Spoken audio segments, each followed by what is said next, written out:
दोस्तों, आज हम आपको एक इमाम साहब का ऐसा वाकया बताने वाले हैं जिसे सुनकर आप भी हैरान रह जाएंगे और आपका ईमान भी ताजा हो जाएगा। इसलिए दोस्तों, आप इस वीडियो को आखिर तक पूरा जरूर देखिएगा। अगर आपको हमारी वीडियो अच्छी लगे तो मेहरबानी करके अपने दोस्तों के साथ जरूर शेयर करें। तो चलिए दोस्तों, वीडियो को शुरू करते हैं।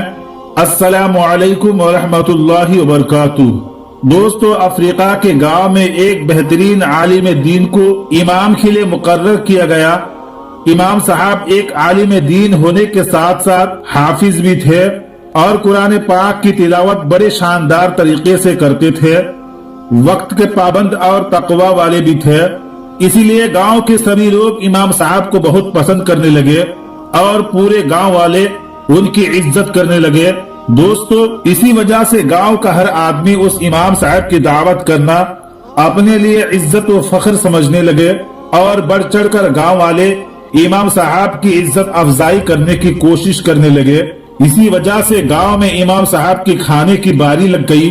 दोस्तों, उसके कुछ दिनों के बाद रमजान का महीना शुरू हो गया और गांव के ही एक शख्स ने बड़े ही शौक व एहतमाम से इमाम साहब को अपने घर में दावत दी।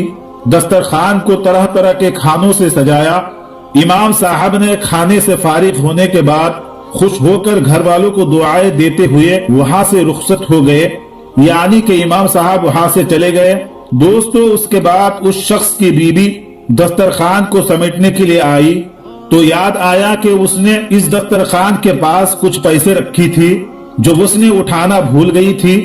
जल्दी से उसने अपने उन पैसों को ढूंढा तो वो पैसा वहां पर नहीं मिले। उस औरत ने आसपास के इधर उधर ढूंढा मगर वो पैसा कहीं भी नहीं मिले।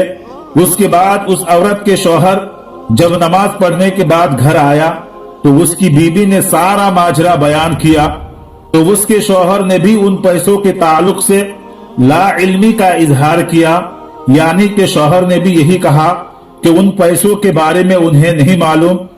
थोड़ी देर गौर फिक्र करने के बाद उन्होंने सोचा कि आज इमाम साहब के अलावा हमारे घर में कोई भी नहीं आया और उस घर में हम दोनों और एक दूध पीती बच्ची के सिवा कोई भी नहीं है, इसलिए हो ना हो उन पैसों को जरूर इमाम साहब ने उठाए हैं और वही उन पैसों को चुरा कर ले गया है।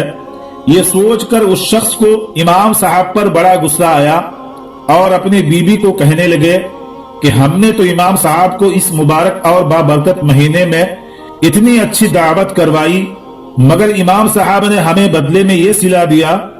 उस शख्स को बड़ा गुस्सा आया मगर उन लोगों ने शर्म के मारे इमाम साहब को उन पैसों के बारे में पूछना मुनासिब नहीं समझा। मगर वो शख्स उस दिन के बाद इमाम साहब से कतराने लगे।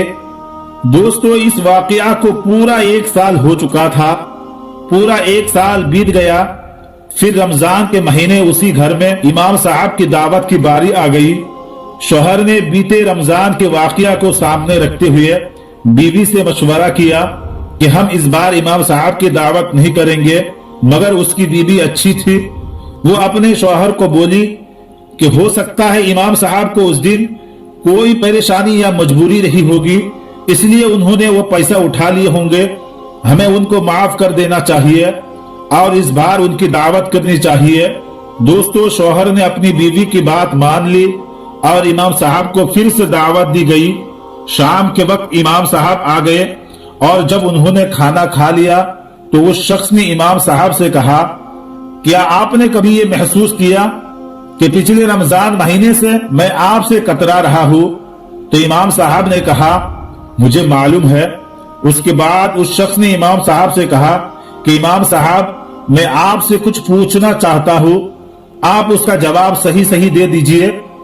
फिर इमाम साहब ने कहा, हाँ बिल्कुल पूछिए। फिर उस शख्स ने इमाम साहब से कहा, पिछली बार जब आपको दावत दी गई थी तो उस वक्त मेरी बीबी दस्तरखान के पास में कुछ पैसे रखकर उठाना भूल गई थी, मगर उसके बाद उसने अपने पैसे को ढूंढे तो वहां पर नहीं मिले और उस दिन आपके सिवा हमारे घर पर कोई नहीं आया था, इसलिए हमें लगता है कि वो पैसे आप नहीं उठा लिए हैं। क्या आपने उठाए थे वो पैसे? ये सुनकर इमाम साहब ने फौरन जवाब दिया कि जी हाँ, वो पैसा मैंने ही उठाए थे। ये सुनकर उस शख्स के होश उड़ गए इमाम साहब ने उस शख्स को बताया कि उस रोज मैंने दस्तरखान के करीब कुछ नोटों को बिखरते हुए देखा था। खिड़की भी खुली हुई थी और पंखा भी चल रहा था। मुझे लगा कि कहीं ये पैसा बाहर उड़ ना जाए, इसलिए मैंने उन नोटों को जमा करके उठा लिया। इतना कहकर वो इमाम साहब अपने सर को झुकाकर रोने लगे। ये देखकर मियां बीबी दोनों परेशान हो गए और पूछने लगे, इमाम साहब क्या बात है, आप रो क्यों रहे हो? तो इमाम साहब ने कहा कि मैं इस बात पर नहीं रो रहा हूं कि आप लोगों ने मुझ पर इल्जाम लगाया, आप लोगों ने मुझे बेइज्जत किया, बल्कि मैं इस बात की वजह से रो रहा हूं कि आज इस बात को पूरा 1 साल हो चुका है, पूरा 1 साल बीत चुका है और उस 1 साल में तुम्हारे घर में किसी ने भी कुरान पाक की तिलावत नहीं किया है, किसी ने भी कुरान पाक को नहीं छुआ है। अगर कोई भी एक बार कुरान पाक को सिर्फ खोल देता तो तुम्हें तुम्हारे पैसे मिल जाते। इतना सुनते ही वो शख्स दौड़ता हुआ घर में रखे कुरान पाक के पास गया और जल्दी से उसको खोल कर देखा तो कुरान पाक में वो सारे के सारे पैसे मौजूद थे। ये देखकर वो शख्स बहुत शर्मिंदा हुआ और कुरान पाक को चूमने लगा और इमाम साहब से माफी मांगने लगे। उस शख्स ने इमाम साहब से कहा कि अब से वो हर रोज कुरान पाक की तिलावत करेगा। दोस्तों, एक और वाकया आपको सुनाने जा रहा हूं जिसको सुनने के बाद आपका ईमान ताजा हो जाएगा और आपका यकीन अल्लाह ताला पर और बढ़ जाएगा।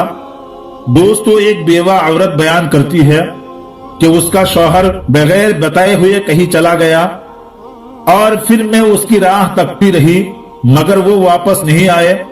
जब मेरा शौहर मुझे छोड़कर गया उस वक्त मेरी गोद में छोटी बच्ची थी। जब मुझे मेरे शौहर की वापसी का यकीन ना रहा तो मैं अपने बूढ़े बाप के साथ रहने लगी। मेरा बाप भी इस तरह ज़ईफ हो चुका था कि अब वो मजदूरी करने और पैसा कमाने के जैसा नहीं था। हमारी हालात आए दिन बिगड़ती जा रही थी और नौबत फाके तक आ पहुंची थी। एक दिन मेरी बच्ची को शदीद बुखार आ गया और फिर घर में खाने को कुछ भी नहीं था। दवाई के लिए पैसे की तो दूर की बात थी।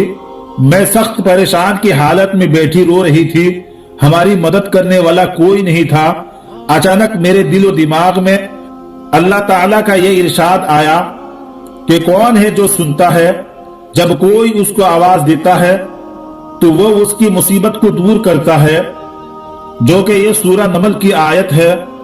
इस आयत ने मेरे अंदर ऐसा भरोसा और तवक्कुल पैदा कर दिया कि मैं उठी और अपनी बेटी के माथे पर ठंडा पानी की पट्टी रखी और उसके बाद वजू किया। 2 रकात नमाज की नियत बांधकर 2 रकात नफिल नमाज अदा की और दोबारा नमाज की नियत बांधकर अल्लाह के हुजूर सजदा रेज हो गई। बच्ची की तकलीफ की वजह से नमाज मुख्तसर सी पढ़ी मगर दिल में अल्लाह ताला की जात पर अजीब सा तवक्कुल और भरोसा जाग उठा था। मैं उसी अमल को बार बार दोहराती रही, 2 रकात पढ़ती और दुआएं करती और बच्ची की पट्टी को चेंज करती थी। मैंने इस अमल को 4-5 मरतबा दोहराया होगा। इतने में हमारे दरवाजे पर किसी ने दस्तक दिया कि कोई है। मैं और मेरे वालिद साहब दोनों परेशान थे कि रात के इस वक्त कौन हो सकता है। वालिद साहब ने पूछा कौन है, तो बाहर से आवाज आई मैं डॉक्टर हूं। तो उन्होंने दरवाजा खोला तो डॉक्टर ने अंदर आते ही पूछा मरीज कहाँ है। हमने बच्ची की तरफ इशारा कर दिया। डॉक्टर ने बड़ी तसल्ली से मेरी बच्ची को चेक किया और कागज की चिट पर कुछ लिखा और मुझे थमाते हुए कहा कि लाइए मेरी फीस में चलता हूं और ये दवाई लाकर बच्ची को इस्तेमाल कराए। मैंने डॉक्टर से कहा हमारे पास तो फीस नहीं है। ये सुनते ही डॉक्टर को गुस्सा आ गया और गुस्से में डॉक्टर बोला अगर फीस नहीं थी तो इस वक्त मुझे फोन करके क्यों बुलाया, मुफ्त में थोड़ी चेकअप होता है। उस पर हमें बड़ी हैरानी हुई, डॉक्टर को किसने बुलाया। अलबत्ता मैंने हिम्मत करके डॉक्टर को बताया कि हमने तो फोन भी नहीं किया, बल्कि हमारे पास फोन भी नहीं है, हमारे घर में खाने के लिए भी कुछ नहीं है, हम ये दवाई कैसे ला सकते हैं। इस बात को सुनकर डॉक्टर कुछ नॉर्मल हुआ और पूछने लगा क्या ये सैयद साहब का घर नहीं है। اس عورت نے کہا جی نہیں، ان کا گھر آگے والی گلی میں ہے۔ تو وہ ڈاکٹر صاحب خاموشی سے چلا گیا۔ میں واپس اپنی بچی کے پاس بیٹھ گئی۔ تھوڑی دیر بعد دوبارہ دروازے پر دستک ہوئی اور وہی ڈاکٹر دوبارہ ہمارے گھر آیا اور کہنے لگے کہ میں اس وقت تک نہیں جاؤں گا جب تک آپ لوگوں کی کہانی معلوم نہ کر لوں۔ میں نے سارا ماجرا اس ڈاکٹر کو سنایا۔ انہوں نے ہمیں تسلی دی اور خود جا کر مارکیٹ سے دوائیاں خرید لایا اور ساتھ ہی میں ہمارے لیے کھانے پینے کے لیے کافی کچھ لے کر آیا۔ ڈاکٹر نے اپنے ہاتھوں سے میری بچی کو دوائی پلائی اور جاتے وقت یہ کہہ کر گیا اب آپ کو کسی قسم کی کوئی فکر کرنے کی ضرورت نہیں ہے، ہر مہینے آپ کو ضرورت کا سامان پہنچا دیا کروں گا۔ تو دوستو، یہ ہے اللہ تعالیٰ پر بھروسہ اور توکل کا صلہ۔ جب انسان اللہ تعالیٰ کی طرف پورے یقین کے ساتھ رجوع کرتا ہے تو اللہ تعالیٰ اس کی ضرور مدد فرماتا ہے۔ اللہ تعالیٰ ہم سب کو کہنے اور سننے سے زیادہ عمل کرنے کی توفیق عطا فرمائے، آمین ثم آمین۔ میرے دوستو، آپ کو یہ ویڈیو کیسی لگی ہمیں کمنٹ باکس میں اپنی رائے ضرور بتائیے گا۔ ملتے ہیں آپ سے پھر ایک نئی ویڈیو کے ساتھ، تب تک کے لیے آپ اپنا اور اپنوں کا بہت زیادہ خیال رکھیے۔ السلام علیکم، خدا حافظ۔